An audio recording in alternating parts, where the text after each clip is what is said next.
আজকে যে গরুটা নিলেন সকালবেলা দুধ কতটুকু হয়েছিল দইছিলেন? সকালে 12 লিটার হয়েছিল। আর এই যে এখন তো বাজে 3টা, এখন কতটুকু হলো? 4 লিটার হয়েছে। আমার নাম জুনায়েদ, আমি যে সুনামগঞ্জ থেকে আসছি, আরো কয়েকবার আসছি, এই নিয়ে প্রায় 6 বার আসলাম। তো সববারই ওনাদের কাছ থেকে গাভী নিছি, তো মোটামুটি আমার সব যেভাবে নেই এইভাবেই ভালোই ব্যবস্থা সব কিছুই ভালো, খুব ভালো, আপ্যায়নও ভালো, তাদের মেহমানদারিও ভালো। একজন আসলো মনে করলো যে আমি রাত থাকবো, এখানে থাকতে পারবে, সমস্যা নাই, থাকতে পারবে। সুপ্রিয় দর্শক, আসসালামু আলাইকুম। মারুফ ডেইরি ফার্মের নতুন একটি পর্বে আপনাদের স্বাগতম।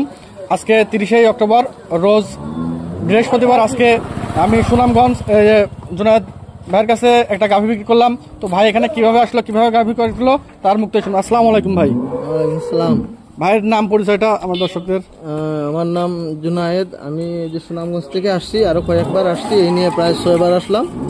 তো সববারই ওনাদের কাছ থেকে গাভী নিছি, তো মোটামুটি আমার সব যেভাবে নেই এইভাবেই ভালোই হয়। জি, একবার মাঝে খারাপ হয়েছিল। হ্যাঁ, মাঝে একবার খারাপ হয়েছিল। মানে আমরা বলছিলাম, আমরা একটা দিতে চাইছিলাম, আপনি ওইটা নেন নাই, আপনার রস মতো লিখছিলেন, এটা খারাপ হয়েছিল। হ্যাঁ, এটা বাইরে থেকে দিছিলাম, ওটা কিন্তু খারাপ হয়েছিল। হ্যাঁ, ওটা খারাপ।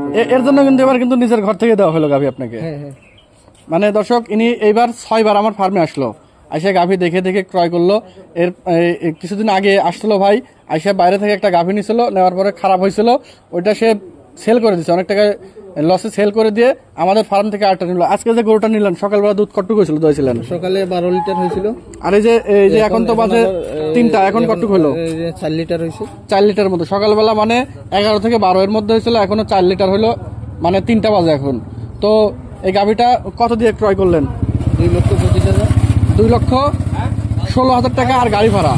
তো এই গাভীটা কিনে আপনি সন্তুষ্ট কিনা? হ্যাঁ, সন্তুষ্ট। আর আপনার যে ওই সুনামগঞ্জের কেউ আসতে চায় গাভী কেনার জন্য, আমি বল পাঠিয়ে দেবো ওই জায়গায় ঠিকানা। না মানে এখানে আসলে কিন্তু সমস্যা হবে কিনা? না না, সমস্যা নাই। যে আপনার টাকা লেনদেন কিংবা এখানে থাকা মাকা? আমি তো টাকা ব্যাংকে নিয়ে দিয়ে দিই ওনাদের অ্যাকাউন্টে, হয়ে যায়। আর এখানে যে থাকার ব্যবস্থা সব কিছুই ভালো, খুব ভালো, আপ্যায়নও ভালো, তাদের মেহমানদারিও ভালো। একজন আসলো মনে করলো যে আমি রাত থাকবো, এখানে থাকতে পারবে, সমস্যা নাই, থাকতে পারবে।